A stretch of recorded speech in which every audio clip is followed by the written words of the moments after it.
Unique pressures of military life. I have your paperwork here, and frankly, it seems dated. Ruth Whitman stood perfectly still. Her hands, wrinkled and showing the faint calligraphy of age, were clasped loosely in front of her. Her posture, however, was a different story. It was a ramrod-straight defiance of the gravity that pulled at her skin. Tracer fire, left flank! Evasive maneuvers! Copy, adjusting, stay frosty. LZ in sight, prepare for My service contact! record is accurate, Your Honor, she said. Her voice was low and even, without a tremor of anger or fear. It was a voice accustomed to being heard over the whine of turbines and the crackle of a headset. Judge Carty chuckled, a dry, rustling sound. He shared a knowing look with the prosecuting attorney, a younger man who offered a tight, sycophantic smile in return. "I'm sure it is, clerk. Was it a supply technician? Admirable work, of course. Everyone does their part." He gestured dismissively with a hand laden with a heavy gold ring. "But you're speaking to the character of a young woman facing serious charges, a woman who buckled under the pressure of the modern Air Force. I need to understand your frame of reference. Tell me, what was your call sign back in the day, Grandma Bluebird?" The question hung in the stale courtroom air, thick with contempt. A few spectators tittered nervously.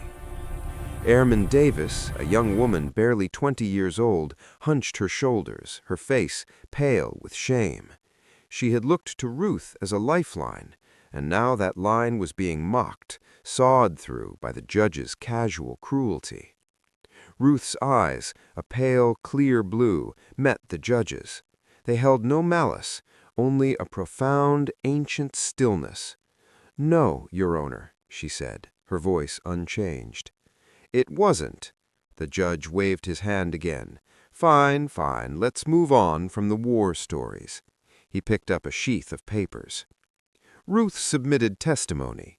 You state here that you mentored young aviators on tactical decision-making under extreme duress. That's a rather lofty claim for, let's see here." He squinted at her discharge papers.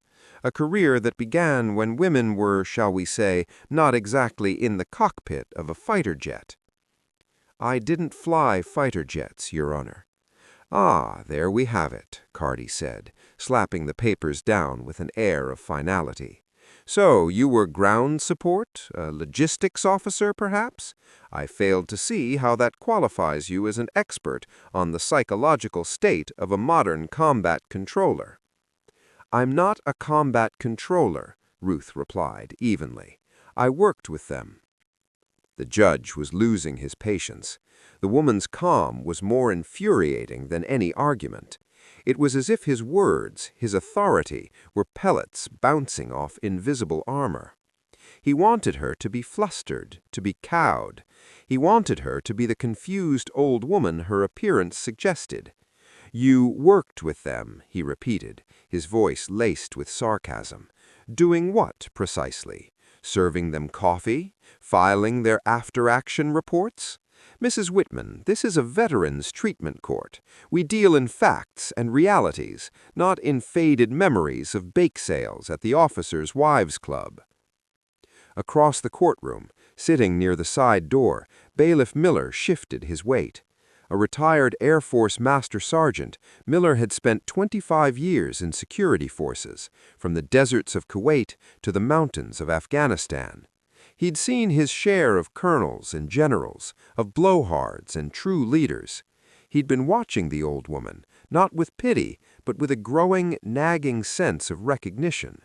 It wasn't her face, it was her bearing. It was the way she stood, feet planted at shoulder width, a parade rest so ingrained it had become her natural state of repose. It was the way her eyes scanned the room, not darting, but assessing. He watched as Judge Carty continued his assault. The judge demanded she produce her military ID. Ruth calmly retrieved a wallet from her handbag, extracted a retired military ID card, and handed it to the bailiff to pass up to the bench. Carty held it up to the light as if it were a suspected forgery. "Colonel, retired," he read aloud, his eyebrows arching in mock surprise. Well, albeit they must have been handing out birds to just about anyone back then. What was your field, Colonel? Human resources? Public affairs? Neither, Your Honor. The judge's face was beginning to flush a deep, mottled red.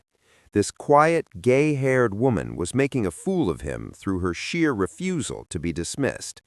He felt his authority eroding with every calm, steady answer. He tossed the ID card back onto the bailiff's desk. This court requires verifiable proof of relevant expertise. Your service, while I'm sure you are very proud of it, concluded years ago. The rules have changed. The technology has changed. The very nature of warfare has changed. You are an anachronism, Colonel, a relic. Your experience is, with all due respect, irrelevant. As he spoke, he gestured toward her, his hand sweeping dismissively in the direction of her blue tweed jacket. His eyes for a brief moment caught on something small and metallic pinned to her lapel. It was a pair of wings, but they were not the pristine mirror-finished insignia one saw on dress uniforms. They were a dull, tarnished silver, the detail softened by years of wear. They looked old, insignificant. "I'm sure those little wings were very meaningful at the time," he said with a final cutting smirk. But for Ruth, the judge's words had faded into a low hum. His dismissive gesture at her wings had snagged on a thread of memory, pulling it loose. The stuffy, wood-paneled courtroom dissolved. The air was no longer still and warm, but vibrating cold and thin. The scent of floor polish was replaced by the acrid tang of jet fuel and the metallic smell of ozone from the avionics. The gentle overhead lights became the hellish red glow of a combat cockpit at night, a light designed to preserve the pilot's night vision. Her hand wasn't clasped in front of her. It was wrapped around the collective of an HH-60G Pavehawk helicopter, feeling the thrum of the twin turbine engines through her bones. Below, the world wasn't a tiled floor, but a black, unforgiving expanse of Iraqi desert seen through the surreal green lens of her night vision goggles. A voice, young and tight with fear, crackled in her headset. Red River, this is Sandman 1. We're taking heavy fire from the South Ridge. We have 2 critical, repeat, 2 critical wounded. We need you now." The memory was less than a second long, a flash of sensory data, but it was more real than the man sitting on the bench in front of her. She blinked and the courtroom swam back into focus. Bailiff Miller saw the shift in her eyes. It was a look he'd seen before in the eyes of old warriors, a sudden, fleeting glimpse into the abyss of the past. He looked again at the name on the docket sheet he held. Wickman, Ruth Call Ray D. And then it clicked. Not just a name, but a story, a legend, a name he'd heard whispered in chow-alls and NCO clubs from grizzled para-rescue men and flight engineers. Stories of a pilot from the old days, one of the first women to fly rescue missions deep behind enemy lines, a pilot with a reputation for impossible calm and even more impossible flying. The judge was now leaning back, looking satisfied. He, in his mind, thoroughly dismantled her credibility. "Unless you have anything else to add that is remotely relevant to this century, Colonel Whitman, I suggest you return to your seat. Your testimony is stricken." Airman Davis buried her face in her hands, her shoulders shaking with silent sobs. She was lost. Bailiff Miller stood. He felt a cold knot of fury in his stomach. He'd stood by and watched generals get reamed out by congressmen and never batted an eye. It was part of the system, but this was different. This wasn't the system. This was desecration. Without a word, he walked to the heavy courtroom door, stepped into the hallway, and pulled out his cell phone. His thumb moved with practiced speed over the screen. He knew exactly who to call. The phone was answered on the second ring. "Command post? I need to speak to Colonel Rostova," Miller said, his voice low and urgent. "This is retired Master Sergeant Miller. Tell her it's a guardian angel matter." There was a pause, then a click. A new voice came on the line, sharp and professional. This is Colonel Rostova. Ma'am, it's Dan Miller. I was a shirt for the 38th RQS back at Moody when you were a captain. I'm a bailiff over at the county courthouse now." "I remember you, Master Sergeant," Colonel Eva Rostova said, her voice warming slightly. "What can I do for you?" "Ma'am, you're not going to believe who Judge Alistair Carty is dressing down in open court right now," Miller said, the words spilling out. "He's holding a session of the Veterans Court, and he's treating her like a senile old woman who's wandered in off the street." "Treating who, Sergeant?" Miller took a deep breath. "Colonel Ruth Whitman, ma'am." The silence on the other end of the line was absolute, a void of stunned comprehension. "Yes, ma'am," Miller continued, his voice barely a whisper. "That Colonel Whitman. The judge just asked her for her call sign as a joke." He paused. "He's about to find out it was Red River." Inside Colonel Rostova's office at Creech Air Force Base, the world seemed to shrink to the size of her phone. Red River. It wasn't just a call sign. It was a foundational myth. It was the name they taught young CROs and PJs about in their history blocks.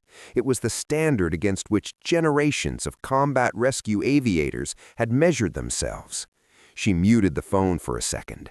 "Chief?" she yelled, her voice a whip crack that cut through the normal administrative hum of the headquarters building. Her command chief, Master Sergeant, a man with a chest full of medals and a face carved from granite, appeared in her doorway in seconds. "Ma'am, get the command car now and get the base honor guard service dress. We're going to the county courthouse." She was already typing furiously on her keyboard, her security clearance granting her access to the military's deep archives. Colonel Ruth Whitman's file appeared on the screen, a cascade of commendations and classified mission reports that scrolled for pages. Distinguished Flying Cross with 1 oak leaf cluster, Air Medal with Valor Device in 8 clusters, Meritorious Service Medal, a combat patch from the 1st Rescue Group from Desert Storm, deployment records to Iraq, Afghanistan, Bosnia, Somalia, a note from a 3-star general. "Colonel Whitman is the single finest instrument of calm I have ever witnessed in the crucible of combat. Where she flies, people live." The chief's eyes widened as he saw the name on the screen. He didn't even need an explanation. He just nodded sharply. "On it, ma'am." Colonel Rostova unmuted the phone. "Sergeant Miller, are you still there?" "Yes, ma'am. Keep that courtroom door open. We're 5 minutes out." Back in the courtroom, Judge Carty was preparing to deliver his final crushing blow. He savored the moment, the absolute power he wielded within these 4 walls. He looked down at Ruth Whitman, who had remained standing, a silent blue-plaid statue of defiance. "Colonel Whitman," he began, drawing out the title with mock reverence, "given your apparent confusion and the unreliability of your testimony, I am forced to consider more serious measures. Falsifying your qualifications before a court of law is a grave offense. Stolen valor, while perhaps not legally applicable here, is a concept this court takes very seriously. It is an insult to every man and woman who has served with honor." He let that sink in. "I am ordering a full review of your service record by the Department of Defense. If I find so much as a single discrepancy, I will not hesitate to recommend charges of perjury. Do you understand me?" It was the ultimate overreach. The final arrogant step past the point of no return. He wasn't just dismissing her. He was threatening to erase her. It was then that the heavy double doors at the back of the courtroom swung open. They didn't creak. They opened with a solid, authoritative thud that commanded the attention of every person in the room. Framed in the doorway stood Colonel Eva Rostova, immaculate in her Air Force service dress uniform, her silver command pilot wings gleaming above a formidable array of ribbons. Flanking her was her command chief, his uniform equally sharp, his presence radiating an NCO's unshakable authority. Behind them, 2 airmen from the base honor guard stood at a perfect, rigid parade rest. The sight was so unexpected, so jarringly official, that a wave of silence washed over the courtroom. All proceedings stopped. The court reporter's fingers froze over her keys. Judge Carty stared, his mouth slightly agape. "What is the meaning of this interruption?" he demanded, his voice thin and reedy. "This is a court of law." Colonel Rastiva ignored him. Her eyes were fixed on only one person. She walked down the center aisle, her polished black shoes making sharp, rhythmic clicks on the linoleum floor. The sound was like a metronome counting down the final seconds of Judge Card's authority. She walked past the defense table, past the prosecution, and stopped directly in front of Ruth Whitman. She didn't speak. She simply drew herself up to her full height, her back ramrod straight, and executed the sharpest, most profound salute of her career. Her hand sliced through the air, stopping with a crisp snap at the edge of her eyebrow, her gaze locked on the older woman in the tweed jacket. "Colonel Whitman, ma'am," Rastiva said, her voice ringing with a respect so deep it was nearly reverent. "Colonel Eva Rastiva, Commander, 432nd Wing. I apologize for our tardiness." Ruth Whitman looked at the younger colonel, a woman who represented the generation of female warriors she had helped make possible. A faint, sad smile touched her lips, and she gave a slight, almost imperceptible nod of acknowledgement. Rastiva held the salute for a long moment before dropping her hand. She then turned to face the bench, her expression now a mask of cold, professional fury. "Your Honor," she began, her voice devoid of any deference, "you questioned this officer's qualifications. Allow me to clarify them for the record." She took a breath. Colonel Ruth Whitman was one of the first women selected for the combat rescue pilot training pipeline in the late 1980s. During Operation Desert Storm, while flying an HH-60G Pavehawk under the call sign Red River, she flew 18 combat sorties into active enemy territory. On one of those missions, she and her crew rescued a downed F-16 pilot less than 5 miles from an Iraqi Republican Guard division while under sustained anti-aircraft fire. For that action, she was awarded the Distinguished Flying Cross. A murmur rippled through the courtroom. The veterans in the gallery were sitting bolt upright now, their eyes wide with disbelief. They were in the presence of a ghost, a legend. Rastiva wasn't finished. In Somalia, she evacuated 14 wounded Army Rangers from a hot landing zone in Mogadishu. In Bosnia, she pioneered high-altitude rescue techniques that are still in the official curriculum at Kirtland. After 9/11s, despite being of an age where she could have comfortably retired, she volunteered for deployment in Afghanistan. She flew MEDELAC missions for years, frequently flying into mountain outposts that were under direct enemy attack. The tarnished wings on her jacket, Your Honor, are not a keepsake. They are the same wings she wore when she pulled a team of Green Berets off a mountainside in the Hindu Kush, while the tail rotor of her aircraft was taking small arms fire. She has logged over 4,000 hours of flight time, more than half of it in combat or imminent danger zones. She hasn't just mentored young aviators, she has trained, led, and rescued generations of them. The reason airmen like the one sitting at that table can even dream of serving in combat roles is because Colonel Whitman kicked the door down and held it open for them. Rostova's voice dropped, becoming quiet but somehow more menacing. "She doesn't just have relevant experience, Your Honor. For many of the people in this room who have served, Colonel Whitman is the experience. To question her honor in this chamber is an offense of the highest order. It is an insult not just to her, but to every service member she has ever saved, trained, or inspired." The silence that followed was absolute. Judge Carmy's face had cycled from red to a pasty, sickly white. He looked at Ruth Whitman, truly looked at her for the first time, and saw not an old woman, but the shadow of the warrior she was. He saw the steel beneath the soft tweed, the fire banked behind the pale blue eyes. He cleared his throat, a small, pathetic sound. "Colonel Whitman," he stammered, perhaps I was hasty. The court would be honored to hear your wisdom on this matter." Ruth took a step forward. She didn't look at the judge. Her eyes were on Airman Davis, who was now staring at her with an expression of pure awe. "Your Honor," Ruth began, her voice calm as ever. "You were concerned that my standards were outdated. You're wrong. The standard never gets old. The standard is the standard. It doesn't care if you're a man or a woman. It doesn't care if you're 22 or 62. It only cares if you can meet it. You don't soften the standard. You rise to it fairly for everyone." She turned her gaze to the judge, and for the first time he saw a flicker of the fire.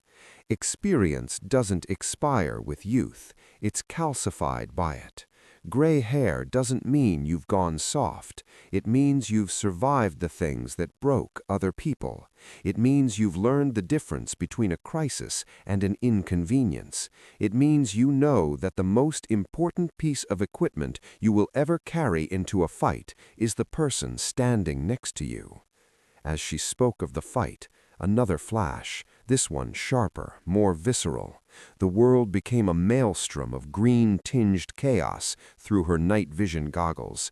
Her pave-hawk bucked and shuddered as machine gun tracers like angry red hornets zipped past the cockpit window. Below, on the winch, her pair of rescue men was trying to secure a gravely wounded soldier to the litter. The PJ's voice was strained over the intercom. "Ma'am, they're walking the rounds in on us. We gotta get out of here." Her own voice, younger but just as calm, replied in her memory, a steady anchor in the storm. "Hold fast, Jimmy. We're not leaving him. Hold fast." She held the helicopter in a perfect stationary hover, 10 feet above the rocky ground in the middle of a firefight. A machine weighing 10 tons, defying gravity and death by sheer force of will. Those tarnished silver wings on her lapel had been pinned to her flight suit that very night. She blinked, returning to the silent courtroom. She had made her point. The fallout was swift and decisive. Judge Alistair Cardy was formally censured by the State Judicial Review Board for his conduct. A new mandatory training program on veteran-specific cultural competency, with modules addressing both sexism and ageism, was implemented for all court staff at Creech Air Force Base. Colonel Rotova announced the creation of the Whitman Pioneer Mentorship Program, a new initiative designed to connect young service members with retired veterans who had broken barriers. Airman Davis, with Colonel Whitman's unwavering support and a new understanding from the court, was given the help she needed and was on a path to recovery and honorable completion of her service. A few weeks later, Ruth was in the produce section of the base commissary, weighing a bag of apples. "Colonel Whitman?" She turned. It was Judge Cardy, dressed in a polo shirt and slacks, looking smaller and older without his black robes. "Your Honor," she said, her voice neutral. "Please call me Alistair," he said, his eyes not quite meeting hers. I wanted to apologize in person. What I did in that courtroom was inexcusable. I was arrogant and I was wrong, deeply wrong. There's no excuse." Ruth studied him for a moment.